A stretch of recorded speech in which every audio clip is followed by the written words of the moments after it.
हरि ओम। सहनावतु सहनौ भुनक्तु सह वीर्यं करवावहै तेजस्विनावधीतमस्तु मा विद्विषावहै। ओम शांति शांति शांति। शंकरं शंकराचार्यं केशवं बादरायणं सूत्रभाष्यं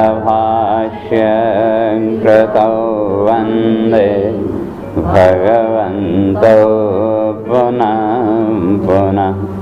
ईश्वरो गुरुरात्मेति मूर्तिभेदविभागिने व्योमवद्व्याप्तदेहाय दक्षिणामूर्तये नमः। ओम शांति शांति शांति।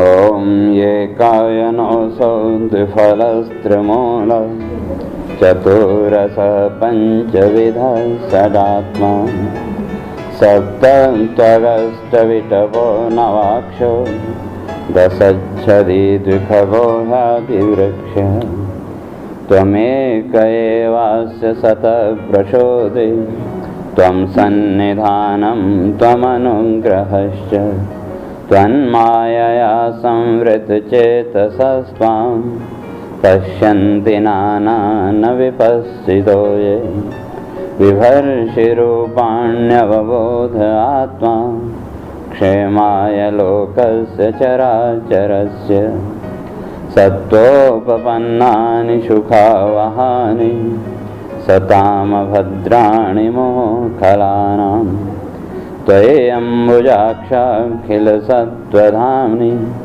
समाधिनावेशितचेतसेके त्वत्पादपोतेन महत्कृतेन कुर्वन्ति गोवत्सपदं भवाब्धिं स्वयं समुत्तीर्य सुदुस्तरं द्युमन् भवार्णवं भीममदभ्रसहृदा भवत्पदाम्भोरुहनावमन्त्रते निधाय याता सदनुग्रहो भवान्।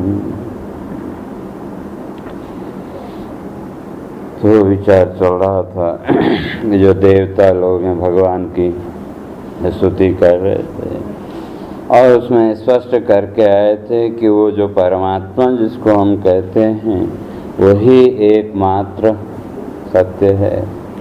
जितना भी ये जगत है, जितनी भी ये सृष्टि का प्रपंच है, इस संपूर्ण प्रपंच का आधार भी वही है। उसके अतिरिक्त और कोई दूसरा सत्य है ही नहीं। तो जितने भी व्यावहारिक सत्य हैं ये व्यवहार काल तक, और अंतिम सत्य तो वही है। तो ऐसा वो जो सत्य स्वरूप परमात्मा है, तो कहा हम उसकी शरण में आते हैं। तो तब भगवान ने कहा कि भाई मेरी शरण में आने की क्या जरूरत है। तो संसार में तो बहुत से ऐसे लोग हैं जो भगवान को भी नहीं मानते, और जो मानते हैं उनमें भी कितने लोग हैं जो परमात्मा की शरण में जाते हैं। शरण में गए भी तो जब कोई ज़रूरत पड़ी, जब कोई ऐसी मुसीबत आ पड़ी, तो तब तो परमात्मा की शरण में गए, और बाकी समय जीवन का आधार इसी संसार को मान रखा है, इस संसार के शरण में है। तो तब भगवान ने कहा उधर संसार में इस माया के खेल में बहुत कुछ है, तो वहाँ क्यों नहीं जाते? तो तब उसको स्पष्ट किया कि एकायनोऽसौ का इस संपूर्ण जगत का जो आधार है, जो आश्रय है, वो तो एक आप ही हैं, उसके अतिरिक्त और कोई है नहीं। तो जैसे कल चर्चा किए थे, एक मूल और शाखाएं, तो शाखाओं की उपासना का फल भिन्न है और मूल की उपासना का फल भिन्न, क्योंकि जितनी भी शाखाएं हैं उनकी अपनी एक सीमा है, उससे ज़्यादा आपको कुछ नहीं दे सकते। या जैसे कल चर्चा किए थे कि जो देवी देवता आदि हैं, तो इनकी भी अपनी एक सीमा है। तो ये आपको जीवन के भोग तो दे सकते हैं, सुख तो दे सकते हैं, लेकिन जहाँ तक मोक्ष की बात है तो मोक्ष नहीं दे सकते, क्योंकि वो स्वयं मुक्त नहीं। और जो स्वयं मुक्त नहीं है, अर्थात जिसके पास स्वयं सामर्थ्य नहीं है, तो वो आपको मुक्त करा सकता है क्या? नहीं करा सकता। इसलिए देवता कहते हैं नहीं, हम तो वो जो एकमात्र आधार परमात्मा है उसी की शरण में जाना चाहते हैं। और दूसरे पक्ष में वहाँ प्रकृति किया था, प्रकृति कहो माया कहो, तत्व एक ही है, केवल शब्दों का भेद। तो ये जितना भी जगत है, जितना भी संसार है, ये सारा का सारा संसार किस पर टिका हुआ? कहते हैं उसी प्रकृति के ऊपर। वो प्रकृति ही इसका आधार। जैसे वहाँ ईशावास्योपनिषद में पहले मंत्र में आप लोगों ने सुना ईशावास्यम इदं सर्वम, तो वहाँ ईशा का अर्थ किया परमात्मा। तो जो परमात्मा है, जो ब्रह्म है, उसी से क्या है? कहते हैं इदं सर्वम, ये जो कुछ भी यहाँ दिख रहा है और सर्वत्र वही परमात्मा व्याप्त है। और व्याकरण की दृष्टि से फिर ईशा को अलग अलग कर दो, तो जो अ है और अकार का अकारो ब्रह्म रुद्दिष्ट, ओम में जो अ है उस अ के द्वारा ब्रह्म का निर्देश किया। तो जो अ है वो उस परमात्मा का प्रतीक। और गीता में भगवान ने स्पष्ट कर दिया कि अक्षराणाम अकारोस्मि, कि जितनी भी अक्षय वस्तुएं हैं, अक्षय तत्व हैं, उनमें मैं कौन हूँ? भगवान कहते हैं आकार। अब व्याकरण की दृष्टि से जब उस आकार का स्त्रीलिंग में प्रयोग बनाएंगे तो अ का ई, तो ई माने प्रकृति। तो वहाँ दोनों ही अर्थ कि संपूर्ण जगत उस परमात्मा से भी व्याप्त है। तो किस रूप में? तो प्रकाश रूप में। लेकिन जितना भी कार्य है वो बिना प्रकृति के नहीं हो सकता। और पीछे स्पष्ट करके आए थे कि विष्णु माया भगवती यया सम्मोहितम जगत, इस संपूर्ण जगत को सम्मोहन में बांध के रखने वाली कौन? वही माया भगवती। और वो किसकी है? उसी विष्णु की। तो सम्मोहन वही है, माया मोह आदि का जो जगत का चक्र है, तो उसमें बांधने वाली वही प्रकृति।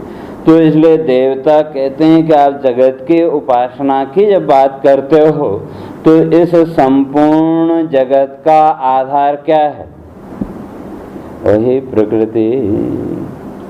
और उस प्रकृति के भी दो भेद, एक सगुण और एक निर्गुण। तो कहते हैं कि जो सगुण प्रकृति है, जो सामने दिख रहा है, रूप आकार आदि, ये पांचों इंद्रियों के जो पांच विषय हैं, तो ये क्या है? सगुण प्रकृति। तो जो रागी लोग हैं, शास्त्र कहता है वो सगुण प्रकृति की उपासना करते हैं, इसके साथ जुड़े रहते हैं। और निर्गुणा विरागी भी, जो वैरागी लोग हैं, जो ज्ञानी लोग हैं, जो उसका थोड़ा बहुत जीवन में विचार करते हैं, तो कहा वो सगुण प्रकृति की फिर उपासना नहीं करते। क्योंकि सगुण प्रकृति की उपासना का फल कल चर्चा करके आए थे कि ज्यादा से ज्यादा प्रकृति लय, और एक बार जब प्रकृति लय हुआ तो फिर नई सृष्टि तक वहाँ प्रतीक्षा करनी पड़ेगी। तो इसलिए देवताओं ने कहा नहीं, हमको इस जगत की उपासना नहीं करनी है। क्यों?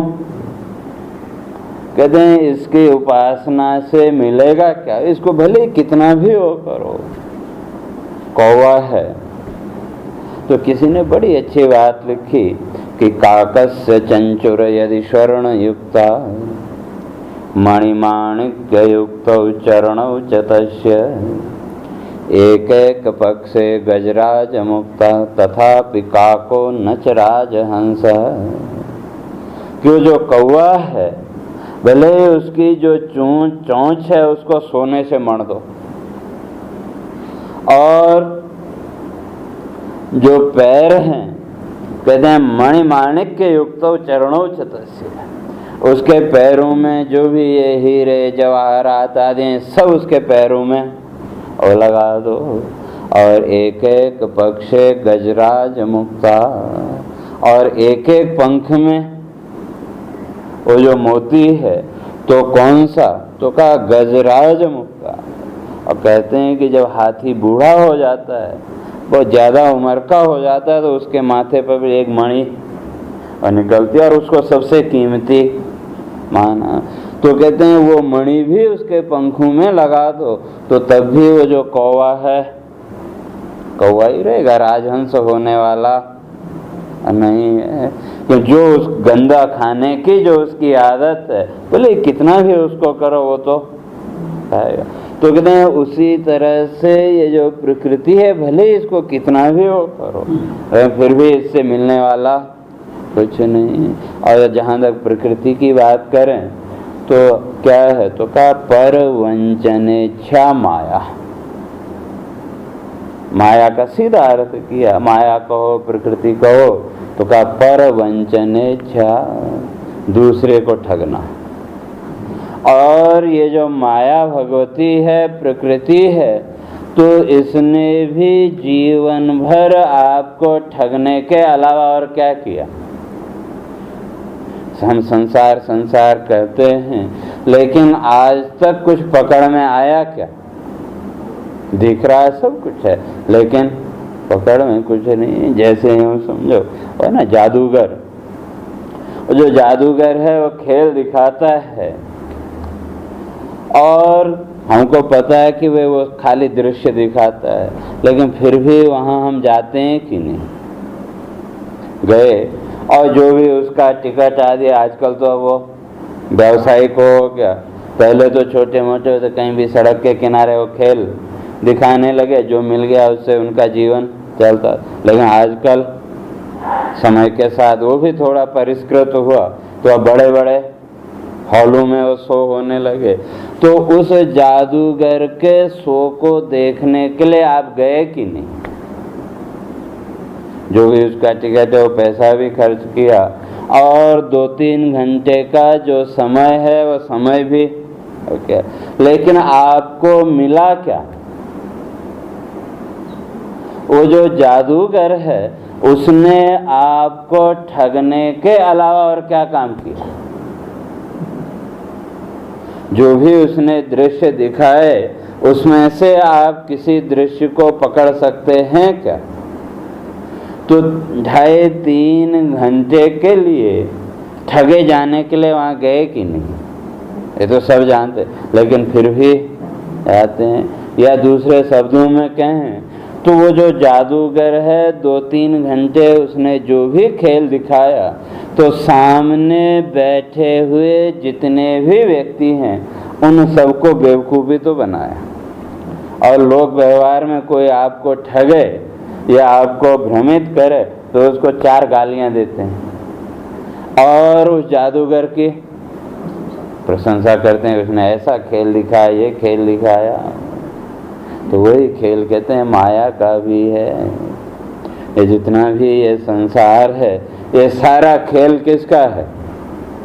उसी माया का। और वो माया ने आज तक क्या किया? ठगने के अलावा और क्या किया?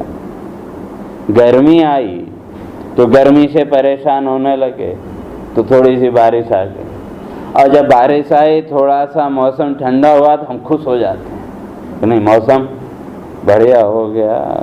और अगर कहीं बारिश ज़्यादा हो गई तो ठंड बढ़ गई, ठंड बढ़ गई या बाढ़ आ गई तो फिर उससे परेशान। तो अगर जीवन का विचार करके देखें तो ये प्रकृति के जितने भी दृश्य हैं, इन सारे दृश्यों ने आज तक मनुष्य को ठगने के अतिरिक्त और क्या किया? लेकिन फिर भी इसके ठगे जाने में खुश होते हैं। तो इसलिए कहते हैं तो वहाँ तो छल के अतिरिक्त और कुछ नहीं। और अगर एक कोई छल करने वाला व्यक्ति हो तो उसकी आप उपासना करेंगे और करेंगे तो आपको क्या मिलेगा? ज़्यादा छल ही मिलेगा, धोखा ही मिलेगा, उसके अतिरिक्त और कुछ मिलने वाला और नहीं। तो इसलिए वो देवता कहते हैं नहीं हमको इसकी उपासना नहीं करनी, हम तो जो एक शुद्ध आश्रय है, जो मूल आश्रय है इस जगत का, संपूर्ण ब्रह्मांड का, हम तो उसकी शरण में जाते हैं। और जहाँ तक संसार की बात है तो कहते हैं इसकी उपासना का फल क्या होगा? तो कहते हैं द्वे फले एकायनोसो द्विफलस्त्रमूलः। कहते हैं इसके केवल 2 ही फल हैं, एक सुख और दूसरा दुख। तो कहने का अर्थ ये कि संसार में आपको इन 2 के अतिरिक्त तीसरा कुछ मिल नहीं सकता। और अगर जीवन का विचार करके देखें तो आज तक का सारा जीवन, जितना भी जीवन बीत गया, इस सुख और दुख के द्वंद्व में ही उलझे रहे कि नहीं? सुख आया तो कहीं दुख न आ जाए उसकी चिंता, और दुख आया तो सुख कैसे मिले उसकी चिंता। तो सारे जीवन का अगर विश्लेषण करें तो चिंता में ही बीता कि नहीं? कभी अतीत को लेकर के, कभी भविष्य को लेकर के, कभी सुख को लेकर के और कभी दुख को लेकर के।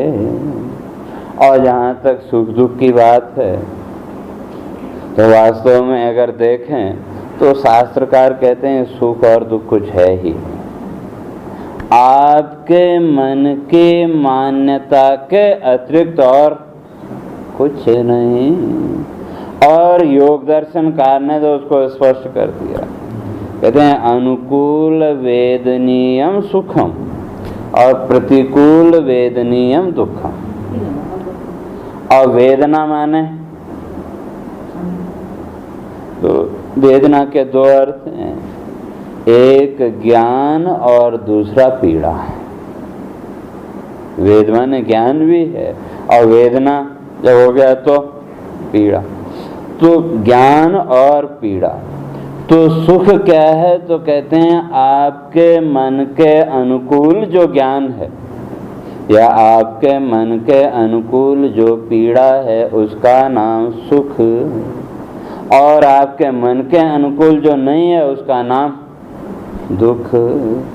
और वेदना पीड़ा तो दोनों जगह है ही। जैसे मैंने पहले भी कई बार उदाहरण दिया, क्या आप घर में बैठे हैं, आपका पोता क्या कहते हैं नाती, वो खेलते खेलते उसके हाथ में एक लकड़ी आ गई और वो खेलते खेलते आपके पास तक आया और उस लकड़ी से आपको मारने लगा, पीड़ा तो हुई, कम ज्यादा जो भी है, लेकिन उस पीड़ा में आपको सुख मिलता है कि दुख मिलता है? उस पीड़ा में हम सुख का अनुभव करते हैं। और कहीं पड़ोसी के बच्चे के हाथ में वो लकड़ी आ जाए, वो भी मारने लगे, तब दुख। पीड़ा दोनों जगह है, लेकिन एक जगह आपके मन के अनुकूलता है, तो उस बच्चे के अंदर आपका मोह आदि जो भी है, उसके कारण उसको आपने क्या माना? अपने अनुकूल। तो जब वो अनुकूलता का आपको आभास हुआ तो वो पीड़ा भी आपके लिए सुख का कारण बन गई, और जहाँ प्रतिकूलता हुई तो वही पीड़ा दुख। और संस्कृत व्याकरण की दृष्टि से देखें तो क्या सुख दुख कुछ है ही। तो संस्कृत व्याकरण में 22 उपसर्ग हैं जो शब्द के पहले लगते हैं, और उपसर्ग की एक विशेषता है कि वो जो शब्द का मूल अर्थ है उसको बदल देता है। तो जो सुख और दुख है तो उसमें भी दो शब्द हैं, एक सु और दूसरा ख, और ख माना होता है शून्य, आकाश। तो ख का अर्थ शून्य। तो ख का अपना मूल अर्थ है शून्य, अर्थात जिसका कोई अस्तित्व है ही नहीं, क्योंकि शून्य का अपना कोई स्वतंत्र अस्तित्व नहीं है। हाँ, उस अगर किसी अंक के आगे लग जाए, अंक से पहले उस शून्य को रखो तो अंक वैल्यू कम हो जाएगी, और उस शून्य को अंक के बाद में लिखो तो बढ़ जाएगी। तो केवल वो वैल्यू को घटाने बढ़ाने का काम और शून्य करता है, लेकिन उसका अपना कोई स्वतंत्र अस्तित्व नहीं है। तो ख का अर्थ भी वही है कि जिसका कोई अस्तित्व नहीं है। और उसके साथ जुड़ गए ये दो उपसर्ग सु और दु। जैसे हार शब्द है तो हार का अर्थ गले में जो पहनते हैं, और वैसे तो ह्री हरण शब्द से बना। तो जब उस हार शब्द के आगे आपने आंग उपसर्ग जोड़ा, आ जोड़ा, तो क्या बन गया? आहार। मूल शब्द तो वही है, जैसे आपने आ जोड़ा तो मूल शब्द वही, लेकिन अर्थ बदल गया। आहार माने भोजन, और प्र उपसर्ग जोड़ा तो प्रहार। प्रहार माने किसी को मारना।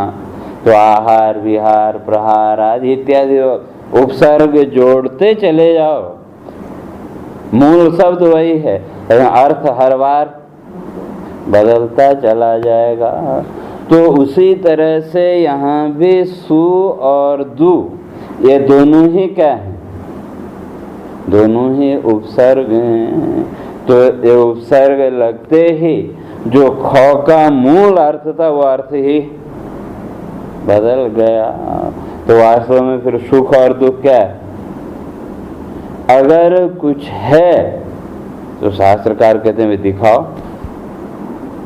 अगर आप सुख और दुख के अस्तित्व को स्वीकार करते हो तो होना भी चाहिए कि जब है, तो जब जीवन में एक बार आया तो फिर जाना नहीं चाहिए।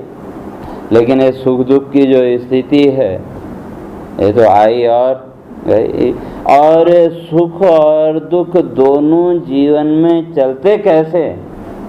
तो उसके लिए कालिदास ने बड़ी एक सुंदर पंक्ति लिखी, कहते याते कतोस्त शिखरम पतिरौषधीनाम आविष्कृतो अरुण पुरस्सर एकतोर्क तेजोद्वयस्य युगपद व्यसनोदयाभ्याम लोके नियम्यत इवात्मदशान्तरेषु कहते हैं जो जीव की दशा है, जीव की जो स्थिति है वो कैसी है? कहते हैं या ते कतोस्त शिखरम, अभी दिन है तो थोड़ी देर के बाद जो सूर्य है वो कहाँ चला गया? पश्चिम दिशा में। तो जैसे जैसे वो पश्चिम की ओर जाता गया तो हमारे लिए वो सूर्यास्त हो गया। लेकिन इधर सूर्यास्त हुआ और दूसरी तरफ चंद्रोदय, उस तरफ और चंद्रमा। पूर्णिमा के दिन देखो कि इधर सूर्यास्त हो रहा होता है और उधर चंद्रमा का उदय। तो ये दोनों एक साथ साथ हो रहे हैं कि नहीं? एक अस्त हुआ और दूसरा उदय हुआ। तो कहते हैं ये जो जगत का व्यवहार है, तो जैसे एक तरफ सूर्यास्त हुआ और दूसरी तरफ चंद्रमा का उदय, और उधर चंद्रमा का जब अस्त हुआ तो इस तरफ से फिर सूर्य का उदय। तो कहते हैं ये क्रम निरंतर चलता रहता है। तो कहते हैं इसी व्यवस्था के अनुसार ये लोक का नियमन, कंट्रोल। तो उसी तरह से इवात्म दशांतरेश, कहते हैं जैसे वो सूर्योदय और सूर्यास्त, चंद्रोदय और चंद्रास्त, ये प्रक्रिया चल रही है एक के बाद दूसरा। तो कहते हैं इसी तरह से व्यक्ति के जीवन में भी सुख दुख का प्रवाह चलता रहता है। इधर सुख आया तो दुख का अंत हो गया, और जब सुख अपनी अंतिम घड़ी में हो तो दूसरी तरफ से दुख। तो ये सुख और दुख का जो क्रम है ये चलता रहता है। और जहाँ तक दुख की बात करें तो दुख का मूल कारण क्या है? वैसे तो जो ज्ञानी है तो उनके लिए तो कह दिया सर्वम दुखम, उनके लिए तो सब दुख ही दुख है। तो मंत्र स्पर्श करता का यावतः जंतु कुरुते संबंधान मनसः प्रियान तावंतो से निखन्यन्ते हृदये शोक शंकव।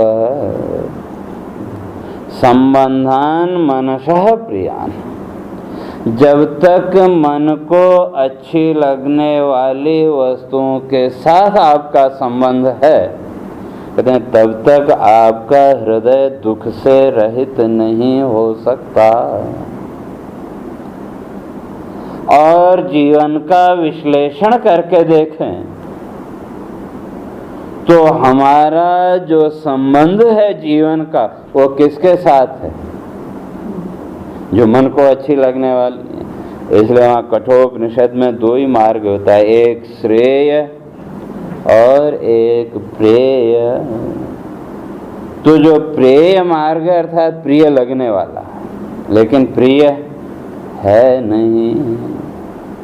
तो इसलिए इन दोनों रास्तों का जो विवेचन है, तो क्या जो प्रिय लग रहा है उसका फल अंत में दुख के अतिरिक्त और कुछ नहीं। जैसे कभी खुजली हो जाए या फोड़ा हो गया, कुछ हो गया, तो उसको खुजलाने की इच्छा होती है कि नहीं? या कहीं चोट लगी हो, जैसे ही वो पूरा होने को हुए तो उसमें भी खुजली होती है। तो एक व्यक्ति है वो उसको खुजाने लगता है, और खुजलाते खुजलाते क्या हुआ? अगर नाखून उसमें लग गया तो जहर बन जाएगा, पॉइजन बन जाएगा। लेकिन जब खुजला रहे थे उस समय अच्छा लग रहा था कि नहीं? लेकिन फल क्या हुआ? फल दुख के रूप में। या कभी खुजली हो तो ज़्यादा जोर से अगर खुजा दिया तो थोड़ी चमड़ी छिल गई, खाल छिल गई, फिर बाद में फिर दुख। तो इसी तरह से संसार के जितने भी पदार्थ हैं वो सब क्या है? प्रिय हैं, प्रिय लगने वाले, लेकिन प्रिय हैं नहीं। और जो श्रेय का मार्ग है वहाँ कठिनाई है।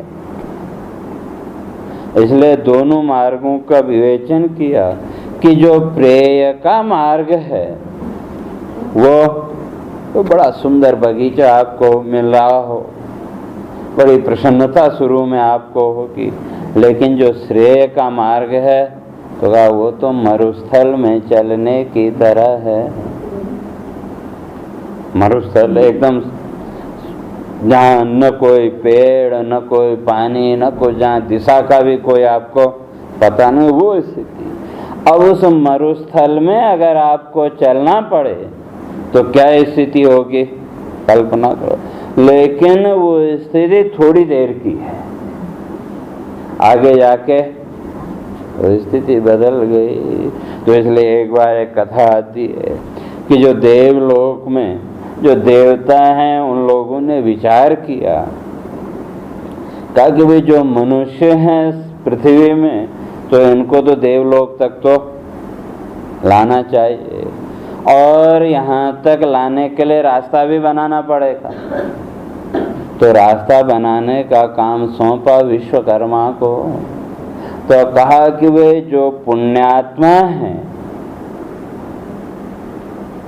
उनके लिए भी एक रास्ता बनाओ, और जो पापात्मा हैं उनके लिए भी एक रास्ता बनाओ, और उसके लिए एक सीमा समय की कि भाई इतने दिन में आपको रास्ता तैयार करना है। और जो पुण्यात्मा का उनके लिए ऐसा रास्ता बनाओ कि उनको कहीं किसी प्रकार की कमी महसूस न हो, कहीं दुख न हो। और जो पापात्मा हैं और उनके लिए ऐसा रास्ता बनाओ कि उनको रास्ते भर कष्ट मिलता रहे।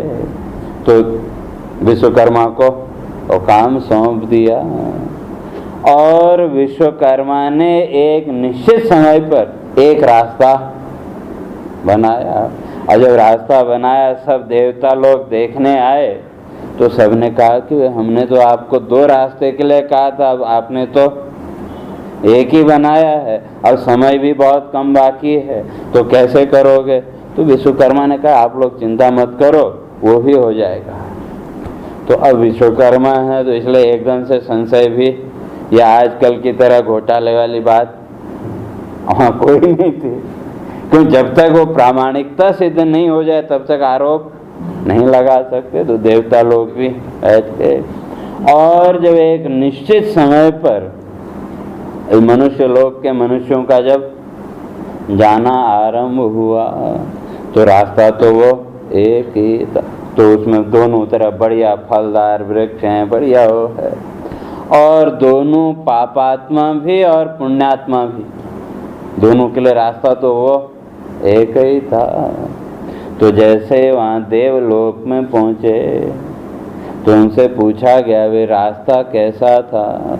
तो जो पुण्यात्मा हैं उन्होंने तो प्रशंसा की कि नहीं, विश्वकर्मा ने बहुत बढ़िया, बड़ा सुंदर रास्ता बनाया था कि रास्ते में हमको कहीं भी धूप आदि की परेशानी नहीं हुई, कहीं भी किसी प्रकार की कोई दिक्कत नहीं हुई। तो जो इंद्र थे प्रसन्न हुए। और फिर जो पापात्मा हैं उनसे पूछा वे तुम्हारे लिए कैसा था रास्ता। तो कहने लगे क्या कहना इस रास्ते का, हमको तो रास्ते में कहीं भी कोई सुख दिखाई नहीं दिया।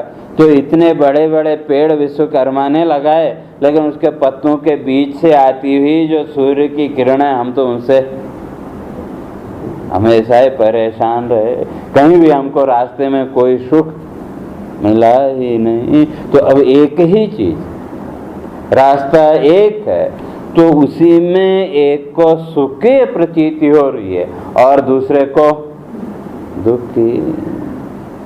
तो क्यों, वही कि जो पुण्यात्मा हैं उन्होंने वहाँ जो गुण था उसको पकड़ा, और जो पापात्मा हैं उन्होंने उसके अंदर जो दोष थे उसको पकड़ा। और कोई भी रचना परिपूर्ण नहीं हो सकती, कुछ न कुछ उसमें कमी तो रहेगी। तो इसलिए कहते हैं यावतः कुरुते जंतु संबंधान मनसा प्रिया। तो जब तक मन को अच्छी लगने वाली वस्तुओं के साथ ही आप जुड़े हुए हैं तो कहा तब तक तो दुख रहेगा। आपके हृदय में वो का शोक संकव, शोक की जो सुइयां हैं वो डूबती रहेंगी, तो आप कभी भी सुखी नहीं हो सकते।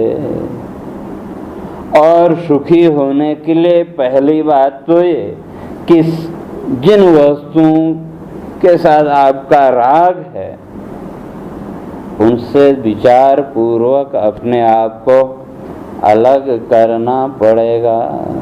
उदाहरण के लिए कि जब आप किसी मंदिर में गए या कहीं सत्संग आदि में जब बैठे तो उतनी देर के लिए अपने संसार को पीछे छोड़ के आते हैं कि नहीं, और जब उस संसार को पीछे छोड़ा तो उतनी देर के लिए आपको आनंद की, प्रसन्नता की अनुभूति हुई कि नहीं? तो प्रसन्नता आई कहाँ से? जैसे ही आप इन मन को अच्छी लगने वाली वस्तुओं से दूर हुए तो आपके अंदर वो प्रसन्नता, और वो प्रसन्नता तो आपका अपना स्वभाव है। प्रसन्नता के लिए कहीं जाना नहीं पड़ता, लेकिन हमने उसको भी गिरवी रख दिया। नेपाली में भी गिरवी कहते हैं शायद। और कोई वस्तु किसी के पास रखनी हो तो हमने क्या किया, वो जो आनंद है, वो जो प्रसन्नता है अपना ही गुण, अपना ही स्वभाव, लेकिन उसको गिरवी रख दिया। किसके पास? मन को अच्छी लगने वाली जो वस्तुएं हैं उनके पास। एक व्यक्ति है, उसको फूल बड़ा अच्छा लगता है। कई लोगों से पूछो क्या अच्छा लगता है तो सबकी अपनी अपनी फरमाइश है। कोई कहता है हमको ये अच्छा लगता है, कोई कहता है ये अच्छा लगता है। तो अच्छा लगने का अर्थ कि वो वस्तु जब सामने आपके आई तो आप प्रसन्नता का अनुभव करने लगे। लेकिन इस वस्तु में प्रसन्नता है क्या? वस्तु में तो कुछ नहीं, वस्तु तो अपनी जगह जैसी है वैसी है। तो अब उस प्रसन्नता के लिए जो है अपना ही स्वरूप, तो उसके लिए हमने क्या किया, अपने आप को इस वस्तु के पास गिरवी रख दिया। और गिरवी जब रख दिया तो आप कभी सुखी नहीं हो सकते। किसी व्यक्ति ने अगर किसी साहूकार के पास कोई वस्तु गिरवी रखी हो और वो किसी काम से उसकी दुकान में गया तो नजर पड़ी अपनी उस वस्तु पर, तो उस वस्तु को देखते ही उसके अंदर प्रसन्नता होगी कि नहीं, क्योंकि मेरी वस्तु सुरक्षित है। लेकिन जितनी उस वस्तु को देखने से प्रसन्नता हुई उससे ज्यादा दुख भी होगा कि नहीं। तो वही स्थिति संसार के प्राणियों की भी है, क्यों हमने है अपना ही स्वरूप। जैसे यूं समझो कि आज तक किसी व्यक्ति को प्रसन्न जब आपने देखा तो कभी आपके मन में प्रश्न उठा कि तुम प्रसन्न क्यों हो? चाहे वो आपका परिचित हो चाहे अपरिचित हो। अगर आप किसी व्यक्ति को प्रसन्न देखते हैं तो आपके मन में कभी कोई प्रश्न नहीं उठता कि ये प्रसन्न क्यों है, खुश क्यों है। लेकिन अगर किसी व्यक्ति को दुखी देखते हो, चाहे वो आपका अपना परिचित हो चाहे न हो, रास्ते में आप जा रहे हैं, किसी व्यक्ति को आपने रोते हुए देखा या दुखी देखा तो आपके मन में तुरंत ये प्रश्न उठता है कि नहीं ये क्यों दुखी है। लेकिन प्रसन्नता को देख के कभी प्रश्न नहीं उठा। क्यों? कि वो जो प्रसन्नता है, वो जो आनंद है, वो आपका स्वरूप है। और जहाँ हमको अपने स्वरूप का दर्शन होता है, जहाँ हमको अपने स्वरूप की अभिव्यक्ति मिलती है, वहाँ किसी प्रकार का कोई प्रश्न उठने की संभावना नहीं। जब उस स्वरूप में हमको मलिनता दिखाई देती है तो स्वाभाविक रूप से एक प्रश्न उठता है कि ऐसा क्यों? तो वो प्रसन्नता अपना ही स्वभाव। अब लेकिन फिर भी हमने क्या किया, मन को अच्छी लगने वाली जो वस्तुएं हैं उनके पास गिरवी रख दिया। तो जब तक ये अपने आप को गिरवी रखने की प्रक्रिया का त्याग नहीं करेंगे तो तब तक सुखी हो नहीं सकते। और जहाँ तक सुख दुख की बात है, अगर उसको प्रारब्ध कहो तो कहते हैं सुखेन कर्मणा सौख्यम दुखम पापेन कर्मणा। तो पूर्व के जो पुण्य कर्म हैं उन पुण्य कर्मों के फलस्वरूप आपको यहाँ सुख मिला कि जब वो पुण्य कर्म अपना फल देने के लिए आए, और जो पाप कर्म है वो जब फल देने के लिए आए तो उसके फल के रूप में वो दुख। और जो आपका प्रारब्ध भोग है, जो भी आपके जीवन का सुख दुख है, वो तो आपको पूरा करना पड़ेगा, वो तो भोगना पड़ेगा। लेकिन जब भोगना ही है तो जब सुख आया तो उसमें भी हम असंतुष्ट रहते, सोचते हैं और ज्यादा क्यों नहीं मिला, और दुख में तो है ही। तो दोनों ही जगह ये असंतोष क्यों? हम उसको अपने आप को उससे ज्यादा बड़ा उसका अधिकारी मानते हैं। हम सोचते हैं नहीं, हमारी योग्यता तो इससे भी ज्यादा, हमको तो और ज्यादा मिलना चाहिए। और जब तक अपने आप को श्रेष्ठ गिनते रहेंगे तो तब तक, श्रेष्ठ का अर्थ यहाँ जो टाइटल है वो नहीं, श्रेष्ठ माने विशिष्ट। तो जब तक अपने को विशिष्ट मानते रहेंगे तो तब तक जीवन में असंतोष रहेगा। क्योंकि जो भी आपका प्रारब्ध है वो तो भोगना है। और उसके लिए बड़ी अच्छी बात कही कि वे जो उसका प्रारब्ध में दुख है तो वो कहीं भी चला जाए, दुख तो उसको भोगना ही पड़ेगा।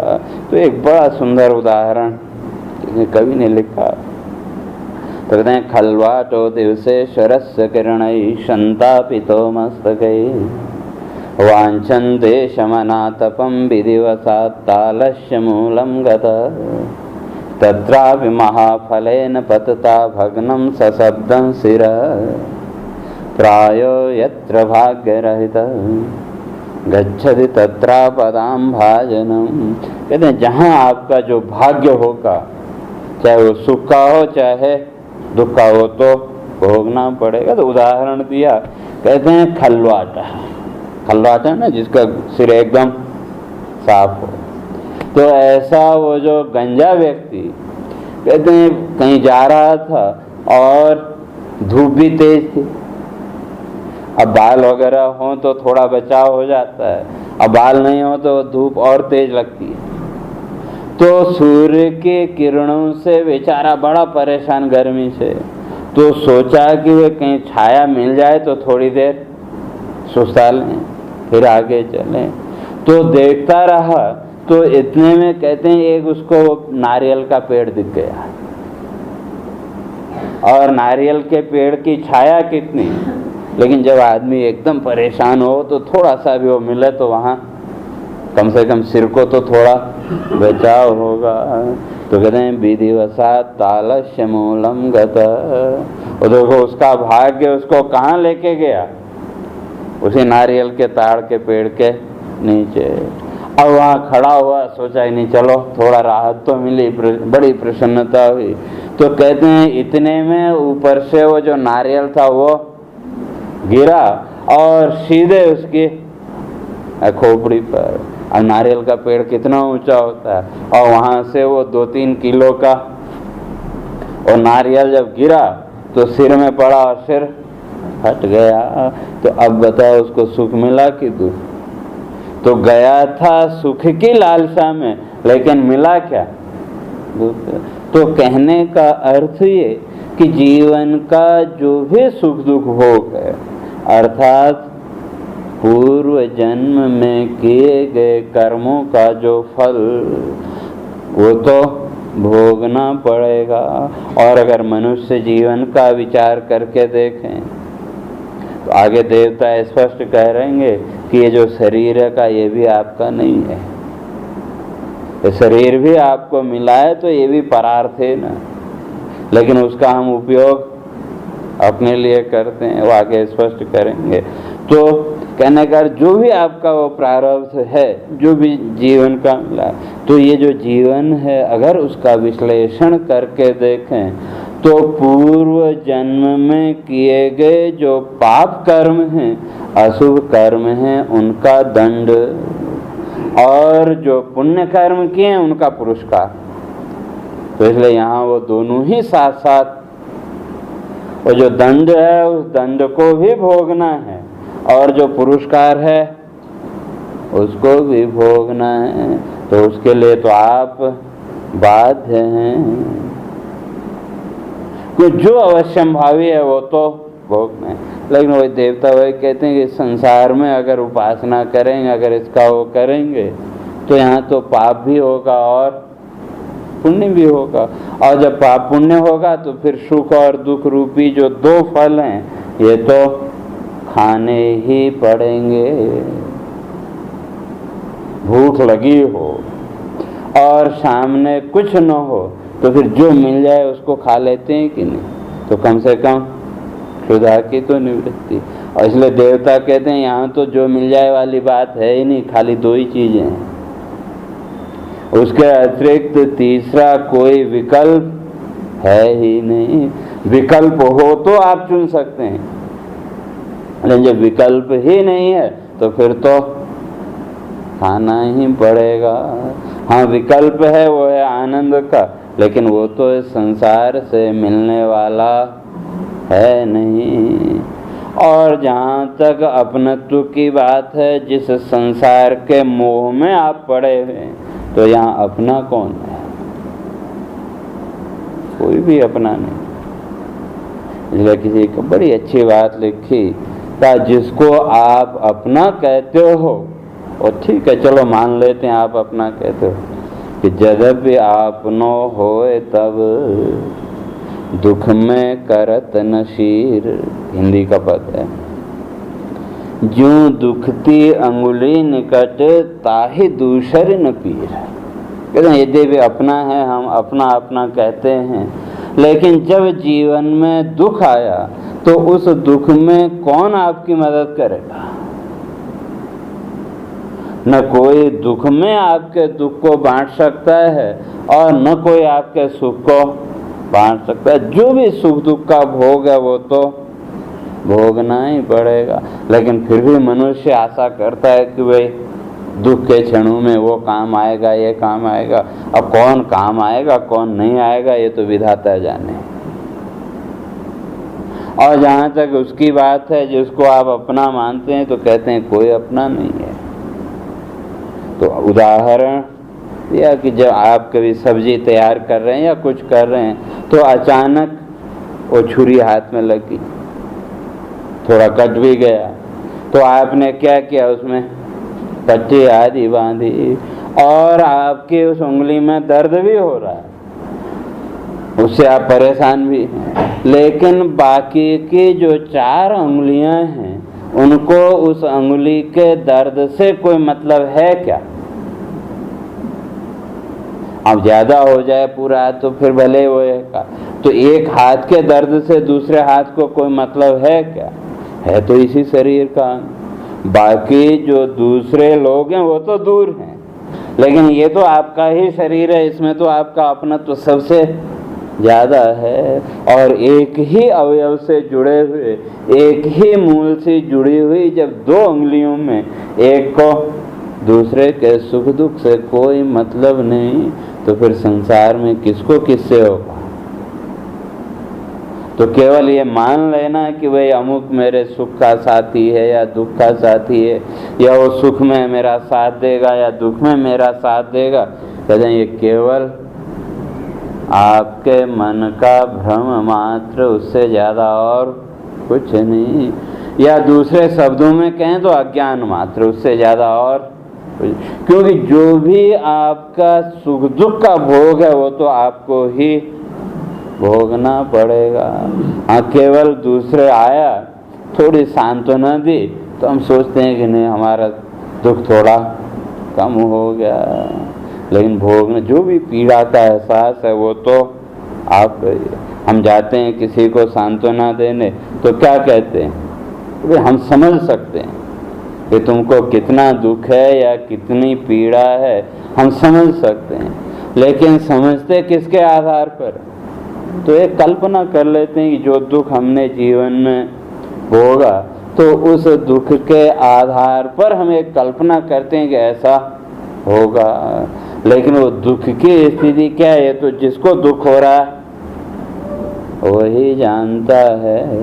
तो इसलिए कहते हैं कि संसार में तो ये सुख और दुख रूपी ये दो ही फल हैं, इससे अतिरिक्त इसका और कोई फल है ही नहीं। तो इसलिए सुख दुख तो जीवन भर चलता ही रहा, लेकिन उससे आनंद की प्राप्ति तो नहीं हुई, मोक्ष की प्राप्ति तो नहीं हुई। तो इसलिए देवता कहते हैं कि हम तो इस सुख दुख के बंधन से मुक्त होना चाहते हैं, क्योंकि वो सुख दुख तो देवलोक में भी है। ये नहीं समझना कि देवलोक या जो स्वर्ग आप सुनते हैं तो सोचते हैं कि स्वर्ग में बड़ा सुख होगा, वहाँ भी सुख नहीं है। हाँ, दुख थोड़ा कम जरूर हो गया। जो ये 3 प्रकार का दुख शास्त्रकारों ने बताया, आध्यात्मिक, आधिदैविक और आदि भौतिक, तो यहाँ तो ये तीनों ही दुख हैं। और जब देवलोक में आप पहुँचे तो कहते हैं ये आदि भौतिक दुख थोड़ा कम हो गया, पूरी तरह से मिट गया ऐसा नहीं है। क्योंकि वहाँ ये जो अन्न आदि, जैसे मनुष्य को जीवन यापन के लिए अन्न की जरूरत पड़ती है, तो उस दुख से देवता मुक्त हैं। उनके लिए तो कह दिया गंधे नैव तृप्यन्ते, वो तो केवल गंध मात्र से वो तृप्त हो जाते हैं।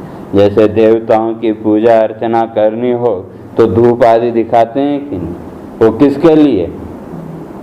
वास्तव में तो हम अपने लिए ही, आप अगरबत्ती भी लाए बाजार से तो कौन सी लाते हैं? जिसकी गंध आपको पसंद हो, जो आपको अच्छी लगती हो। लेकिन लाए अच्छी जो हमको लगती है किसके लिए? देवताओं के निमित्त से। तो वो जो गंध है, तो गंध ही किसका भोजन है? कहते हैं वो देवताओं का। इसलिए कहा घ्राणेनैव तृप्यन्ते, और उसका घ्राण से, उसको सूंघने मात्र से तृप्त हो जाते हैं। तो एक ये जो भौतिक आपको दुख है, और सबसे बड़ा दुख तो मैं समझता हूँ वही है कि अभी खाया तो शाम की चिंता शुरू, और शाम को खाया तो सुबह की चिंता शुरू। तो उसी समय से सोचने लग जाते हैं कि नहीं कल सुबह क्या बनाएंगे या शाम को क्या बनाएंगे। तो बस इस चिंता से देवलोक के जो प्राणी हैं वो मुक्त हैं, और मनुष्य के जीवन में ये भी है। तो इसलिए स्वर्ग या देवलोक का अर्थ वहाँ सुख मिलेगा ऐसा नहीं है, बल्कि ये दुख आपका थोड़ा कम हो गया। और जब दुख थोड़ा कम होता है तो हम अपने को सुखी मानने लगते हैं कि नहीं।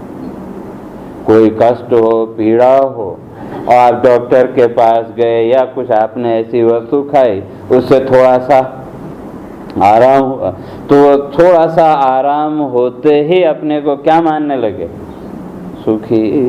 लेकिन दुख तो नहीं गया, दुख तो है, लेकिन उसकी मात्रा थोड़ी कम हो गई। तो बस इसी तरह से जो देवलोक आदि हैं वहाँ भी स्थिति उतनी है। तो इसलिए देवता कहते हैं कि ये जो सुख दुख है ये तो हमारे देवलोक में भी वैसे ही, और इस मनुष्य लोक में आएंगे तो यहाँ भी वैसे ही। तो इस सुख दुख से मुक्ति तो मिलने वाली नहीं। और हम क्या चाहते हैं? तो कहा इस सुख दुख के बंधन से मुक्त होना चाहते हैं। इसलिए वो जो सत्य स्वरूप परमात्मा है, तो कहा उसकी हम शरण में जाते हैं। तो और ये जो संसार है इसकी स्थिति क्या है? संसार रूपी जो वृक्ष है, तो अंत में कह दिया आदि वृक्ष है। तो ये जो वृक्ष है आज से नहीं, अनादिकाल से चला आ रहा है। और जब वृक्ष है तो कहा उसकी जड़ें भी तो होंगी, क्यों बिना जड़ के तो वृक्ष का कोई अर्थ है नहीं। और सामान्यतया वृक्ष की जड़ कितनी होती है? एक मूल तो एक है, फिर उसमें से वो शाखाएं निकली। लेकिन ये जो संसार रूपी वृक्ष है, कहते हैं इसके 3 मूल हैं। जो जितने भी पेड़ हैं उनकी मूल जड़ एक, बाकी शाखाएं उसको सहारा देती हैं। लेकिन संसार रूपी जो वृक्ष है इसकी मूल जड़ें कितनी? तो कहा 3 त्रिमूलानी। तो कौन कौन से?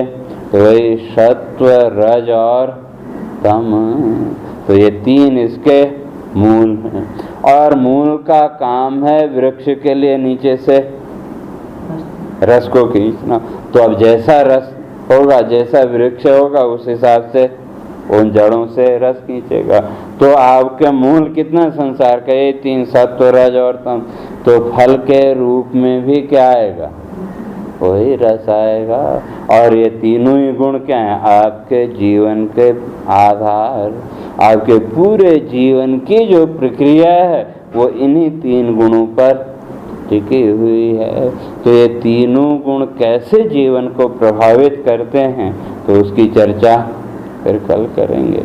और उसको अगर विस्तार से समझना हो तो गीता का 14वां अध्याय, उसमें तो और विस्तार से उसकी चर्चा की है। तो सब चर्चा फिर करेंगे। तो अब सीधे होके बैठे। हरे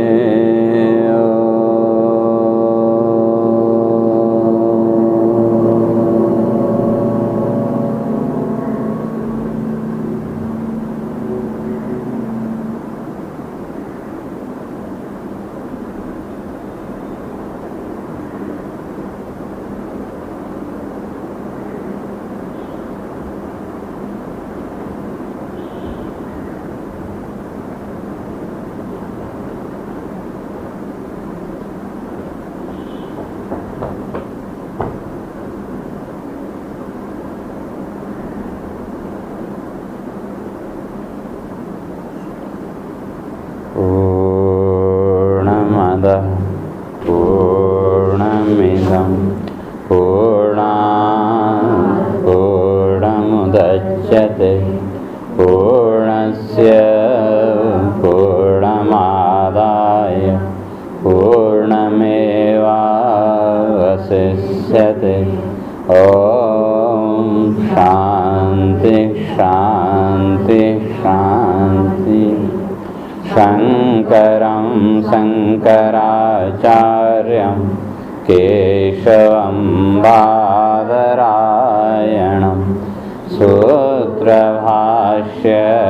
कृतौ वन्दे भगवन्तौ पुनः पुनः।